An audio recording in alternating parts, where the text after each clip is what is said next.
नमस्कार सर, मेरा नाम राजू है। आज का टॉपिक है, अगर 5 स्मॉल कैप फंड खरीद लिया, एसआईपी कर लिया या लमसम कर लिया तो कितना ओवरलैप होगा, इस पे ये आज का टॉपिक है। तो यहाँ पे देखते हैं, काफ़ी बार मैंने बोला है स्मॉल कैप लेना है तो कहते हैं कि ओवरलैप हो जाएगा, तो कितना ओवरलैप होगा। यहाँ पे हमने 5 स्मॉल कैप लिया है। Quant small cap, HDFC small cap, Kotak small cap, ICC prudential small cap और एसबीआई स्मॉल कैप। तो यहाँ पे जो येलो कलर में है ये ओवरलैप है। पहले तो देख लेते हैं टोटल कितना स्टॉक है। यहाँ पे टोटल स्टॉक देखेंगे तो लिस्ट देख लेते हैं, नीचे कितना रो है। यहाँ पे एक में है 73 रो है, अरे ऐसे करके 5 रो है और ये सारे 5 स्मॉल कैप इस कंपनी में फंड मैनेजर ने पैसा लगाया है। तो यहाँ देख लेते हैं टोटल जो है 73 इंटू 5 रो है, इसमें से 20 खाली जगह है तो 365 में 20 हटा दिया, 345 कंपनी में 5 स्मॉल कैप ने पैसा लगा दिया। 345 कंपनी में फंड मैनेजर ने पैसा लगा दिया। अगर हम 1-1 हज़ार का 5 फंड लेते हैं, 2-2 हज़ार का 5 फंड लेते हैं या 1-1 लाख रुपए लमसम किए हैं तो हमारा 345 कंपनी में पैसा इन्वेस्ट हो गया। लेकिन उसमें से कॉमन इतना स्टॉक है, वो कॉमन कितना है? कॉमन है 13 इंटू 5, 65 प्लस 43, 108 कंपनी ऐसे हैं जो सभी में है लगभग, या तो 2 में है या 3 में है या 4 में है। अगर 2 में भी है तो येलो कलर में यहाँ पे दिखाया जा रहा है। उदाहरण के तौर पे आईडीएफसी लिमिटेड, तो आईडीएफसी आपको और भी कहीं मिलेगा, यह आईडीएफसी लिमिटेड है। उदाहरण के तौर पे फिनोलेक्स है, तो फिनोलेक्स आपको यहाँ पे देखेंगे, यहाँ पे भी ये फिनोलेक्स है। मतलब कुछ ना कुछ, जैसे कि ब्लू स्टार कंपनी है, जैसे कि ब्लू स्टार आपको यहाँ पे मिला और यहाँ पे भी मिला। इस तरह से करके कुछ स्टॉक कॉमन है, बाकी जो जितना वाइट है ये वो किसी में कॉमन नहीं है। इतने सारे स्मॉल कैप में स्टॉक्स हैं कि स्मॉल कैप वो सारे स्मॉल कैप में हैं। तो यहाँ पे देख लेते हैं, टोटल स्टॉक 345 था और उसमें कॉमन 108 था, तो 31% जो है कॉमन है। 5 स्मॉल कैप लिया तो 31% कॉमन है। ये हमेशा ऐसा ही नहीं होगा, वो हलचल भी होगा। कौन सा फंड मैनेजर कब चेंज करेंगे ये किसी को नहीं पता है, उन्हीं को पता है, तो वो चेंज भी करते रहते हैं। लेकिन अभी के प्रेजेंट में 30-31% का ओवरलैप है। लेकिन जो 69% ओवरलैप नहीं है वो ज़्यादा रिटर्न कमा के स्मॉल कैप में दे रहे हैं। अगर तो ये स्टॉक अच्छा है तो सब कोई नहीं खरीदा, अच्छा है इसीलिए खरीदा। बाकी जो जिसमें अपॉर्चुनिटी है नीचे वाला स्टॉक लिया। तो इस तरह से करके स्मॉल कैप में हमने ये डाटा निकाला है। अब लार्ज कैप और मिड कैप में मैं अगले वीडियो में बताऊंगा। एक नया न्यूज है कि कुछ लार्ज कैप मिड कैप बन गए, मिड कैप लार्ज कैप बन गए, कुछ मिड कैप स्मॉल कैप हो गए और स्मॉल कैप मिड कैप में आ गए। वो लिस्ट इस तरह से है, move to mid cap from large cap, मतलब लार्ज कैप तो थे वो मिड कैप बन गए। यह है Indus tower, info edge, JSW energy, वो मिड कैप में हो गए। लार्ज कैप पहले थे वो मिड कैप हो गए। अब यह है move to mid cap from small cap, बड़े हो गए, स्मॉल कैप थे अभी मिड कैप हो गए। बैंक ऑफ महाराष्ट्र है, भारत डायनेमिक्स है, इस तरह से करके ये सारे फंड हैं जो मिड कैप कैटेगरी में आ गए। Move to small cap from mid cap, मतलब नीचे गिरावट आ गया, पहले मिड कैप थे अब स्मॉल कैप हो गए। ब्लू डार्ट है, क्यों है ब्लू डार्ट? जब लॉकडाउन का समय था सब लोग कुरियर कर रहे थे, अभी जैसे जैसे खुल गया तो खुद से पहुंचा देते हैं लेटर, इसका क्या जरूरत है? तो क्या हो गया, स्मॉल कैप में आ गए। पहले मिड कैप में बनने वाले थे और थोड़ा दिन बना रहा था इसी तरह से 21-21 दिन का, तो ये लार्ज कैप भी बन जाते। सब ऑनलाइन बिजनेस ज़्यादा चल रहा था, अभी सब धराशायी हो गया ऑनलाइन बिजनेस, अभी ऑफलाइन ज़्यादा चल रहा है। तो इस तरह से करके ऊपर नीचे होते रहता है। अब जो साधारण आदमी कोई स्टॉक लेके रखे हैं और मिड कैप से स्मॉल कैप में गिर रहे हैं तो धीरे धीरे करके गिरते गिरते वैल्यूएशन खत्म हो जाएगा, हो ही जाता है। साधारण इन्वेस्टर स्टॉक को पकड़े रहेंगे और देखेंगे कि पैसा धीरे धीरे कम हो गया। लेकिन फंड मैनेजर म्यूचुअल फंड में जो है वो पहले ही चेंज कर देंगे, वो न्यूज आने के पहले ही चेंज कर देंगे। जब न्यूज हम लोग जानेंगे उसके पहले ही वो चेंज कर दिए। ऐसा नहीं लगता है कि सत्यम का शेयर जब गिर रहा था या किंगफिशर का गिर रहा था तो फंड मैनेजर भी उसमें बने होंगे, साधारण इन्वेस्टर बने होंगे, लेकिन फंड मैनेजर पहले ही पैसा निकाल लिए। अब यहाँ पे एक क्वेश्चन पूछा गया है कि जब मार्केट हाई हो उस समय एसआईपी मॉडिफाई करके हाफ कर देना चाहिए और जब कम हो, बियर मार्केट हो, तो उसमें डबल कर देना चाहिए। इस तरह से क्वेश्चन पूछा गया है। मेरा कहना है कि जब हाई हो गया, आपको पता चल गया कि यहाँ पे हाई है, आपने एसआईपी आधा कर दिया। किसको पता है कि यहाँ से ऊपर हाई नहीं होगा, आपने आधा कर दिया तो आधे अमाउंट तो मिस कर दिए। अब जब लो होगा, मान लीजिए यहाँ से गिरना शुरू हुआ और आपने SIP डबल कर दिया, इतने ड्यूरेशन में आपने डबल कर दिया, अब फिर कब कम करेंगे?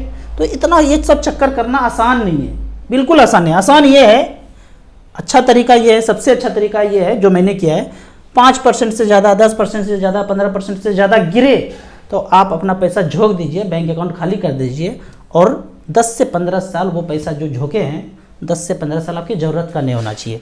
तो इस तरह से करके कर सकते हैं। मैं आपको यहाँ पे एक उदाहरण दिखाता हूँ कि आप कहते हैं कि डबल कर देंगे, हाफ कर देंगे, आप कुछ मत कीजिए। साधारण इन्वेस्टर होते हैं, मिड कैप कैटेगरी हमने सेलेक्ट किया है, लास्ट 22 ईयर्स 3000 का पर मंथ का SIP है, जमा किए 7,92,000, पैसा बना है 1,25,00,000, 21% का सालाना रिटर्न दिया है।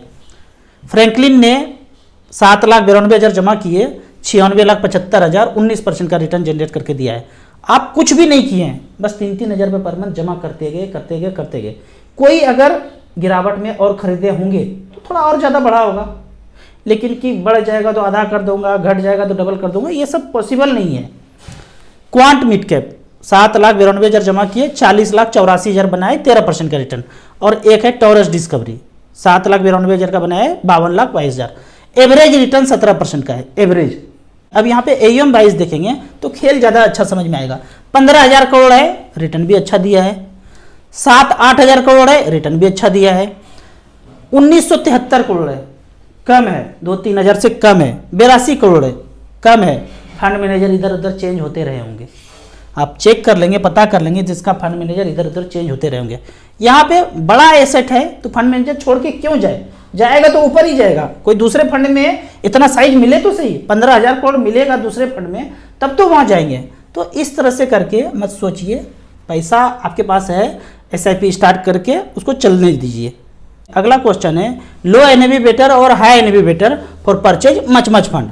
यहाँ पे क्वेश्चन पूछा है लो NAV और हाई NAV क्या होना चाहिए। मैं मान लेता हूँ 2 फंड है, फंड 1 फंड 2, एक में फंड मैनेजर एक है और दूसरे में फंड मैनेजर दूसरा है। दोनों ही 10 रुपये से शुरू हुआ मान लेते हैं, और 20-22 साल 25 साल के बाद एक ने बना दिया 2504 रुपया, NAV हो गया 10 रुपये का वैल्यू 2500 रुपया हो गया, और दूसरे का हो गया 938 रुपया। तो दोनों में अच्छा कौन है? अब सिंपली आंख बंद करके बोलेंगे भाई ये अच्छा है, ये ज़्यादा अच्छा परफॉर्म किया है। तो फंड का नाम है निप्पॉन ग्रोथ फंड और फंड का नाम है निप्पॉन विजन फंड। पहले नाम था रिलायंस ग्रोथ फंड, पहले नाम था रिलायंस विजन फंड। ये दोनों ही 8 अक्टूबर 1995 में शुरू हुआ था। अब देख लेते हैं खेल, दोनों ही शुरू हुआ था 8 अक्टूबर 2095 में। तो यहाँ पे देखते हैं निप्पॉन ग्रोथ फंड, ये फंड है निप्पॉन ग्रोथ फंड। इसके एक NAV का आज रेट है, यहाँ पे इसके एक NAV का रेट है 2504 रुपया, और दूसरा है Nippon vision fund. Nippon vision fund को देखेंगे तो उसके NAV का रेट है 938 रुपया। शुरू कितने से हुआ था? इंसेप्शन डेट देखेंगे यहाँ पे 5 अक्टूबर 1995। दूसरे वाले का देख लेते हैं, दूसरे का देखते हैं, यहाँ पे लिखा हुआ है 5 अक्टूबर 1995। दोनों ही एक डेट से शुरू हुआ था, Nippon growth fund mid cap category में और Nippon vision fund large cap mid cap category में। तो ये इतना हो गया और ये इतना हो गया। आप कहेंगे कि खरीदना कौन सा चाहिए? जाहिर सा बात है जिसका परफॉर्मेंस अच्छा है वो खरीदेंगे। अब यहाँ पे बात करते हैं, निप्पॉन ग्रोथ फंड 91 कंपनी में पैसा लगाया है। तो आप अगर सोचते हैं कि ये सस्ता है, ये महंगा है, आप अगर आज पैसा लगाते हैं 2500 रुपया, तो आज 2500 रुपया 91 कंपनी में, जो ये 91 कंपनी है यही पैसा लगने वाला है। ये जो इसके पास निप्पॉन ग्रोथ फंड में 91 कंपनी है, इस कंपनी में वो पैसा लगाया जाएगा 91 कंपनी में। और यदि आप कम NAV वाला चीज लेते हैं, निप्पॉन विजन फंड लेते हैं, तो आपका ये पैसा 71 कंपनी में लगेगा। वो 71 कंपनी इस तरह से यहाँ पे है। तो इस तरह से करके अलग अलग पोर्टफोलियो है। अब उसका परफॉर्मेंस क्या होगा, उस आधार पे आपका पैसा बढ़ेगा। तो परफॉर्मेंस देखना है, NAV नहीं देखना है। इसको दूसरे उदाहरण से समझिए। आज जो NAV 2000 चल रहा है और आज जो NAV 900 रुपया चल रहा है, चाहे तो फंड मैनेजर और AMC कहेंगे कि इसको मैं 10 रुपये से फिर से शुरू करता हूँ, इसको भी 10 रुपये से शुरू करता हूँ, इसको भी 10 रुपये से शुरू करता हूँ। करेंगे कैसे? एक फैक्टर से भाग देंगे जहाँ 10 रुपया आ जाए। 2000 डिवाइडेड बाय 200, 10 रुपया आ गया। यहाँ 90 से भाग देंगे 10 आ जाएगा। यानी कि जिसके पास 1 यूनिट होगा उसके पास अब 90 यूनिट हो जाएगा। इसमें से किसके पास 1 यूनिट होगा निप्पॉन ग्रोथ फंड का, उसके पास 200 यूनिट हो जाएगा। लेकिन अब आपको 10-10 रुपये में मिलना शुरू हो जाएगा। दूसरे उदाहरण से समझते हैं। और एक 2000 का रॉड है लोहे का, आप कहते हैं महंगा है, सस्ता वाला दिखाइए ना। वो दुकानदार काट करके 200 रुपये का इतना सा देता है, बोले हाँ ये सस्ता है, 200 रुपये का दिया सस्ता है, ये बड़ा है तो महंगा है। ऐसे थोड़ी चलता है, उतने ही रेशियो में कम हो गया। तो आप अगर महंगे यूनिट में पैसा लगाएंगे तो उतने ही रेशियो से आपका पैसा अलग अलग कंपनी में जाएगा। आप कम पैसा लगाएंगे तो कम ही पैसा जो है अलग अलग कंपनी में जाएगा। तो एनएवी ज़्यादा है कम है इससे कोई मतलब नहीं। 10,000 का यूनिट भी है तो आप 10,000 रुपये लगाएंगे, 1 यूनिट खरीदेंगे, झुकाएगा वो 10,000 रुपया आज एक कंपनी में। 10 रुपया वाला यूनिट लेंगे तो 10 पैसा, 20 पैसा, 5 पैसा, 1 पैसा ऐसे करके लगेगा अलग अलग कंपनी में। तो एनएवी कोई मायने नहीं रखता है। अब अगला क्वेश्चन है कि राजू भैया अगर 15% मुझे इंटरेस्ट मिला, उसमें से 10% टैक्स ही काट लेंगे तो हाथ में तो 5% मिलेगा। ये कैसा क्वेश्चन पूछ दिया? मतलब बैंक आपको 8% रिटर्न दे और 10% टैक्स काट ले तो -2% हो जाएगा। यहाँ पे मैं एसआईपी के तौर पे एसआईपी से आपको यहाँ पे जवाब देने का कोशिश करता हूँ। आपने एसआईपी किया मिड कैप में, सुंदरम मिड कैप में कर लिया, पिछले 20 साल से कर रहे हैं, 5,000 रुपये पर मंथ कर रहे हैं, 12 लाख जमा किए 2003 से लेके अब तक और पैसा हो गया 91 लाख। जमा कितना किए थे? 12 लाख, हो कितना गया? 91 लाख। तो यहाँ पे देखते हैं 90 मान लेते हैं, 90 लाख रुपया वर्थ बन गया, जिसमें 12 लाख तो मूलधन था, बचा कितना? गेन कितना हुआ, फायदा कितना हुआ? 78 लाख। इसका 10% कितना होता है? 7.8 लाख। इतने पे आपको टैक्स देना पड़ेगा। मतलब 78 में 1 लाख रुपया था और माइनस है, उसको मैं इग्नोर करता हूँ। 78 का 10% 7.8 लाख आपको टैक्स देना पड़ेगा। मतलब 90 में से 78 हटा दीजिए, लगभग 82 लाख रुपया आपका वर्थ बन गया। टैक्स देने के बाद भी था तो 90, टैक्स टूक्स काट लिया, 80-82 लाख रुपया बच गया। पूरा का पूरा नहीं कटेगा। ये जो ऐसे जोड़ते हैं कि 15% मिला, 10% टैक्स काट लिया, 5 मिलेगा, इसका सिंपल मतलब ये है कि जब पढ़ना था तो सिर्फ फकैती किया और कुछ नहीं किया।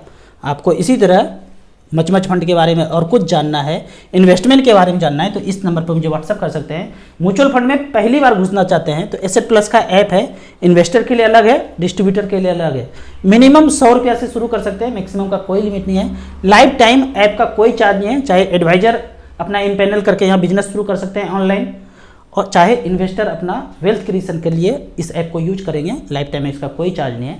वीडियो अच्छा लगे तो व्हाट्सअप यूनिवर्सिटी में दोस्तों के बीच इसे जरूर सेंड कीजिए। यूट्यूब पे देख रहे हैं तो लाइक एंड शेयर जरूर करें। Thank you so much.